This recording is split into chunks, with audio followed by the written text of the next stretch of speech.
La belleza de la sombra. Ayer hicimos una columna que se llamaba La construcción de la belleza, donde tomábamos algunos elementos de Byung-Chul Han, que bueno, él en ese libro de 2015 del que comentábamos ayer,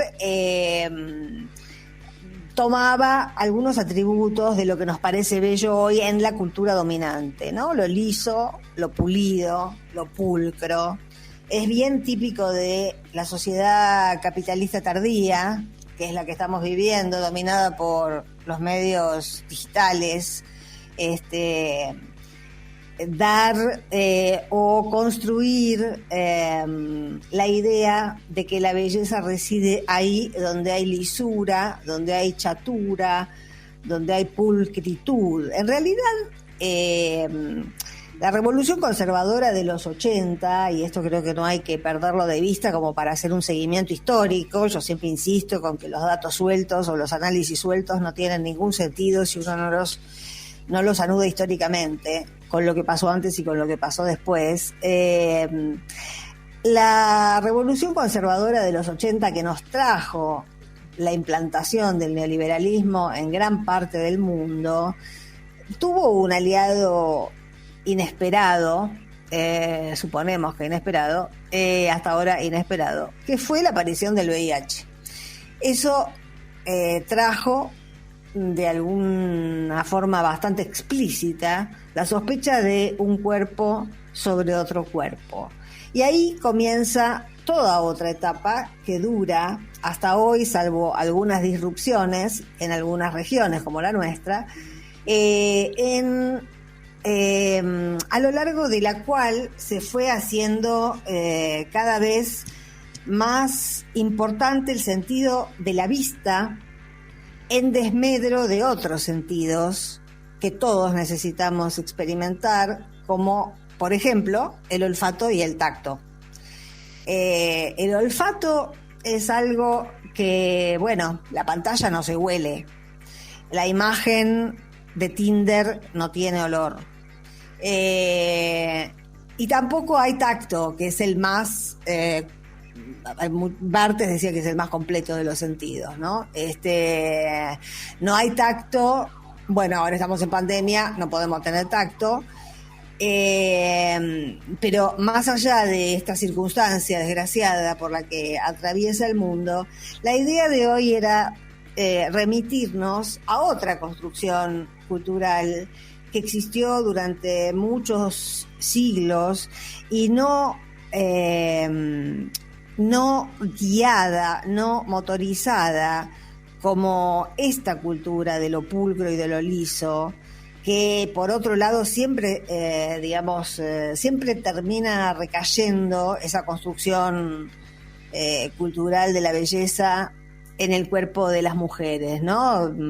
Con esa condena a la chatura, por ejemplo, del vientre, con ese rechazo a la panza, con ese rechazo al pelo, con ese rechazo a la cana, con ese rechazo al paso del tiempo, con ese rechazo a lo que es natural, a lo que sucede, y nadie puede dejar de pasar por ahí. En eso se basa también, entre otras cosas, la cultura del descarte de la que habla el Papa Francisco. La otra cultura, la otra construcción tan diferente, con orígenes tan diferentes, a la que me refiero, es a una cultura milenaria que floreció en Japón y que fue maravillosamente descrita por Junichiro Tanizaki en su libro El elogio de la sombra, que es de 1933.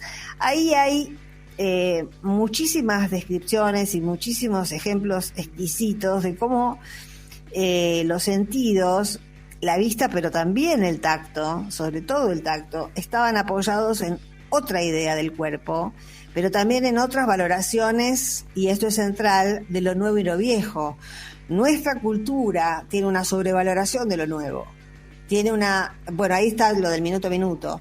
Tiene una sobrevaloración de lo que acaba de pasar, cuando a lo mejor es mucho más importante y más relevante para nuestra vida lo que pasó ayer, no lo que acaba de pasar. Ahí hay una deformación de una valoración del tiempo de una deformación del valor del tiempo que nos viene dada y nos deforma además nuestra percepción del tiempo, más allá de si estamos mirando o no estamos mirando un canal u otro canal. En Japón, como en tantas otras culturas y en tantos otros pueblos, los valores estaban invertidos. Había mucha valoración de lo viejo, de lo que tenía historia, de lo que había soportado el paso del tiempo, y no había tanta valoración de lo nuevo, de lo recién producido, de lo que estaba para estrenar. Nosotros vivimos muchas veces con una ansiedad del estrenar cosas, del debut, del primer paso, como un debut iniciático. Ahí, en otras culturas como la japonesa, había como un disfrute de lo que ya había empezado hacía tiempo, de cómo se había ido perfeccionando, de cómo se había mejorado o la performance, o la hechura, o el uso, o el disfrute de eso, que podía ser un vínculo, que podía ser un objeto, o que podía ser cualquier otra cosa. Pero lo viejo estaba valorado muy por encima de lo nuevo. En Japón, yo les decía, la electricidad, el neón, todo lo que en Occidente asimilamos en la vida pública como el progreso, el iluminismo, el iluminismo traía luz, la luz eléctrica, esto literalmente fue recibido como una división en principio. En un principio estaba lo que tenían luz y los que no tenían luz, como cuando vino el teléfono, estaban los que tenían teléfono y los que no tenían teléfono. Todos esos inventos, pero especialmente la luz eléctrica, fue tomada como realmente algo inexcusablemente bueno.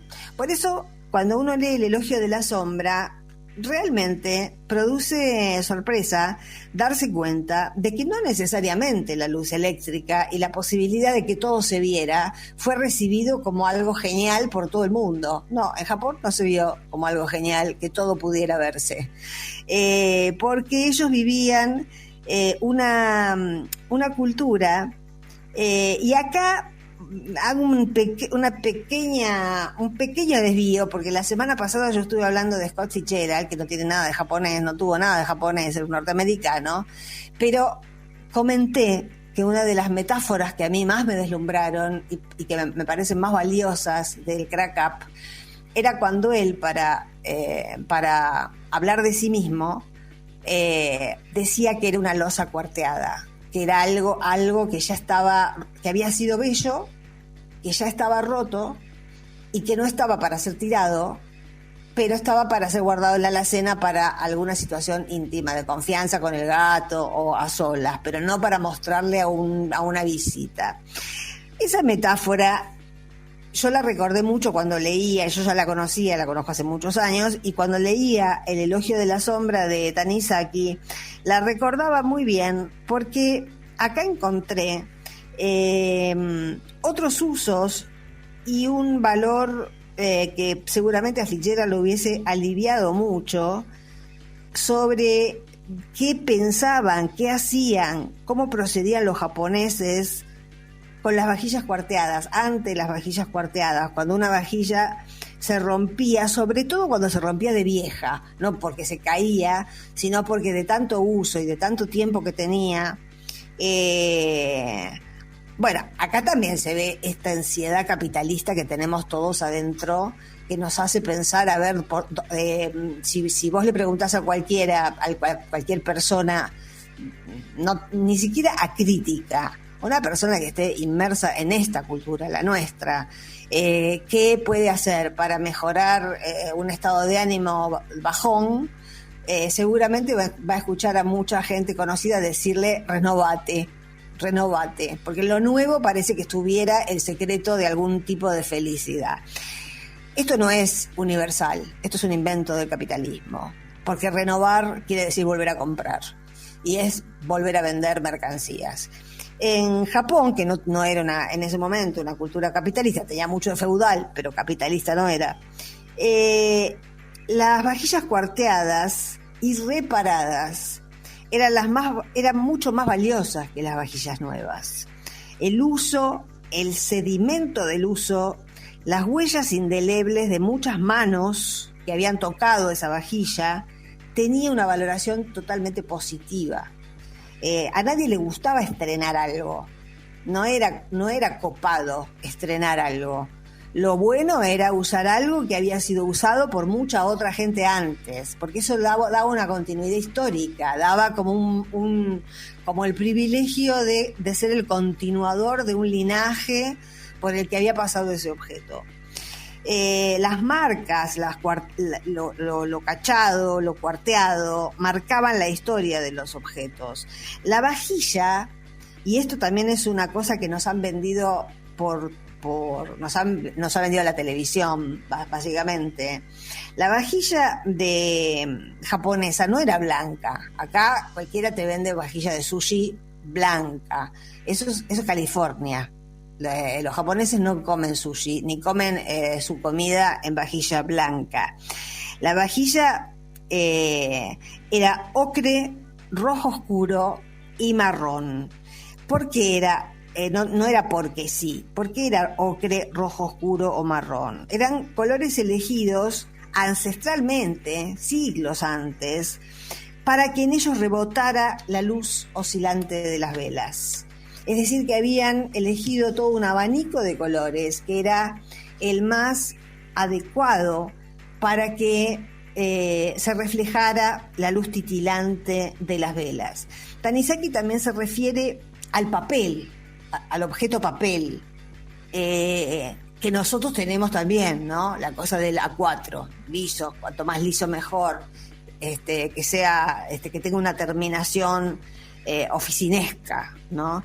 El papel es originario de China, pero también tiene una antigua tradición japonesa, y a diferencia de la cultura capitalista que lo importó, lo adoptó y lo convirtió rápidamente en un material utilitario, en Oriente durante varios siglos tuvo más importancia que el color, que también era texturado porque estaba teñido con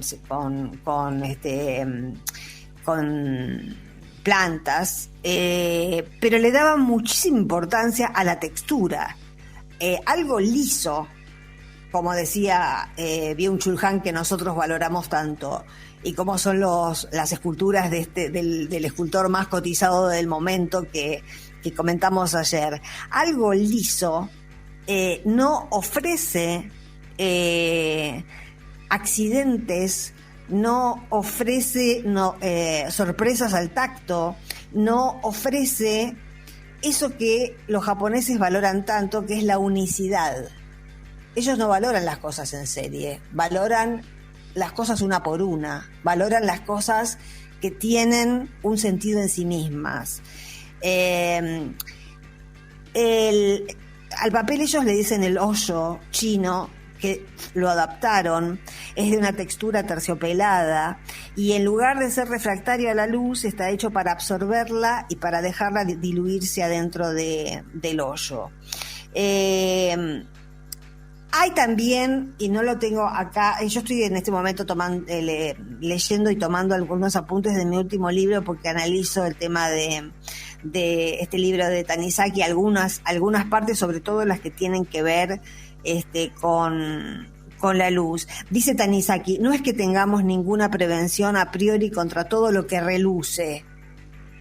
Dice, pero siempre hemos preferido los reflejos profundos, algo velado, un brillo gélido, es decir, tanto en las piedras naturales como en las materias artificiales, ese brillo ligeramente alterado que evoca irresistiblemente los efectos del tiempo. Efectos del tiempo no suena bien, pero en realidad es el brillo producido por la suciedad de las manos. Los chinos hablan del lustre de la mano, los japoneses hablan del desgaste. Es decir, ahí viene la parte del hedor. Y lo podemos, no en esta columna porque no nos da el tiempo, pero en otro momento lo podemos unir con la cultura originaria latinoamericana. Hay algo con la grasa, y con Francia también lo podemos unir. hay algo con la grasa, hay algo con el olor, hay algo con el hedor, hay algo con lo que uno considera el mal olor que está tapando todo el tiempo con perfumes y comprando desodorantes de ambiente, que tiene que ver con nuestra cultura capitalista tardía, que en esas culturas no existía. Al contrario, eso le daba carácter al objeto.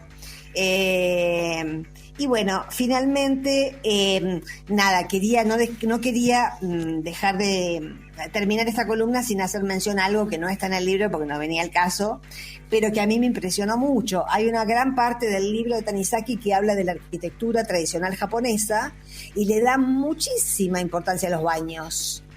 Los baños en las casas tradicionales japonesas, todos tenían ventanas que daban al verde, que daban al jardín, porque ellos creían fervientemente que las necesidades fisiológicas todas, desde el sexo hasta lo escatológico para la sociedad occidental, era humano, era parte del humano y tenía que tener una conexión con la naturaleza. Así que se iba al baño, pero se miraba el verde.